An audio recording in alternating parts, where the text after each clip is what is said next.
యేసుక్రీస్తు నామంలో ప్రతిరోజు దేవుని వాగ్దానం అనే కార్యక్రమానికి మిమ్మల్ని అందరినీ ప్రేమతో ఆహ్వానిస్తూ ఉన్నాం. ఎలా ఉన్నారండి? అందరూ బాగున్నారా? దేవుని కృపలో దయలో వర్ధిల్లుతున్నారా? ప్రార్థన చేసుకుంటున్నారా? ప్రతిరోజు ప్రార్థన చేసుకోండి, నమ్మకంగా ఉండండి.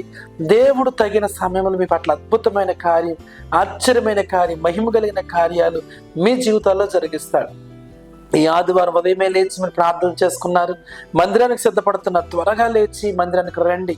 దేవుడు గొప్ప కార్యాలు, దావీదు జీవితంలో చేసిన ఆశ్చర్యమైన కార్యాలు మన జీవితంలో చేస్తారు. 9:30కి ఆరాధన ప్రారంభించబడుతుంది కాబట్టి అందరు రండి, దేవుని యొక్క సన్నిధిని అనుభవించండి. ఈ రోజు కూడా అద్భుతమైన వాగ్దానం ఇస్తున్నారు. రండి, వాగ్దానం చదువుకుందాం. యోహాను సువార్త 10వ అధ్యాయము 11వ వచనం. నేను గొర్రెలకు మంచి కాపరిని. హల్లెలూయా. అద్భుతమైన వాగ్దానం ప్రవేశిస్తున్నాడు. నేను గొర్రెలకు మంచి కాపరిని.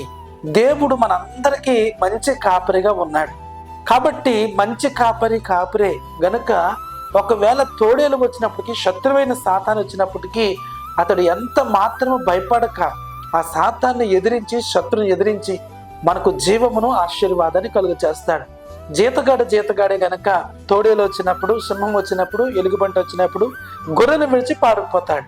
అయితే యజమానుడు, ఆయన అధిపతి, నాయకుడు, మంచి కాపరి గనక తన పిల్లల్ని విడిచిపెట్టే దేవుడు కాదు. దేని బిడ్డలారా, ఎంతమంది ఉదయకాల సమయం మాటలు వింటున్నారో, శ్రమలు, కష్టాలు, ఇబ్బందులు ఎదుర్కొంటే నీ జీవితంలో నన్ను ప్రభు విడిచిపెట్టాడేమో, నాకు సహాయం చేయట్లేదేమో, నా ప్రార్థన వినట్లేదేమో అని ఒక ప్రశ్న నీలో కలగవచ్చు. దేని బిడ్డ, ఆయన ఎంత మాత్రం నేను విడిచిపెట్టేవాడు కాదు. ఆయన అంటున్నాడు, నేను గొర్రెలకు మంచి కాపరిని అంటున్నాడు. మంచి కాపరి తన గొర్రెల కొరకు ప్రాణం పెడతాడట. నీ కొరకు, నా కొరకు కలువరి శిలువలో ప్రాణం పెట్టిన యేసయ్య. ఈ లోకంలో చాలా మంది నీకు ప్రామిస్ చేసి ఉండొచ్చు, చాలా మంది నీకు ఆలోచన ఇవ్వచ్చు, ఏదో చేస్తా ఉండొచ్చు, కానీ వారు నీకు అందుబాటులో ఉంటారు. నిత్యము నీకు అందుబాటులో ఉండేవాడు. నాకు మొర్రపెట్టము, నేను నీకు ఉత్తరం ఇస్తాను. దేవుడు యేసయ్య ఒక్కడే నీ కొరకు ప్రాణం పెట్టాడు. నన్ను పరలోకం చేర్చడానికి ఆ మహానుభావుడు ఆ పరలోక భాగ్యాన్ని విడిచిపెట్టి ఈ లోకానికి వచ్చాడు. దేవుని బిడ్డ, ఈ రోజు నువ్వు ఎలాంటి పరిస్థితిలో ఉన్నా యేసయ్యను అంగీకరిస్తే, ఎలాంటి స్థితిలో ఉన్నా యేసయ్యను వెంబడిస్తే, ఎలాంటి కష్టతరం గుండా వెళ్తున్నా కానీ దేవుని అనుసరిస్తే నీ జీవితంలో గొప్ప కార్యం చేస్తాడు. ఆయన మంచి కాపరిగా కనబడుతున్నాడు. ఈ లోకంలో ఆయన మించిన దైవం లేదు. దేవుని బిడ్డ, ఈ రోజు నువ్వు కనుక ఆయన ఆధారపడి, ప్రభు నాకు సహాయం చేయండి, నేను వెంబడిస్తాను, ప్రభు నాకు మేలు చేయండి, నేను నీతో ఉంటాను కనుక నువ్వు ప్రార్థన చేయగలిగితే దేవుడు నీ పక్షాన్ని అద్భుతం చేస్తాడు. నీ అప్పులు, నీ శ్రమలు, నీ కష్టాలు, నీ రుణాలు అన్నింటినీ కొట్టివేస్తాడు. ఆయన మంచి కాపరి కనుక నీతో ఉండి నడిపించడానికి ఆయన ఇష్టపడుతున్నాడు. నీ పిల్లల భవిష్యత్తు కొరకు, మీ కుటుంబాల కొరకు అధైర్యపడుతున్నవేమో, భయంలో ఉన్నవేమో, ఆందోళన ఉన్నవేమో, ఉదయకాల సమయం, ఆదివార సమయంలో ప్రభు మీతో మాట్లాడుతున్నాడు. నేను గొర్రెలకు మంచి కాపరిని. దేవుడు మంచి కాపరిగా ఉన్నాడు. ఆయన నిన్ను నడిపించబోతున్నాడు, ముందుకు తీసుకుని వెళ్ళబోతున్నాడు, గొప్ప కార్యాలు చేయబోతున్నాడు. ప్రార్థన చేసుకుందాం. పరిశుద్ధము నమ్మకమైన తండ్రి, నీకు వందనాలు.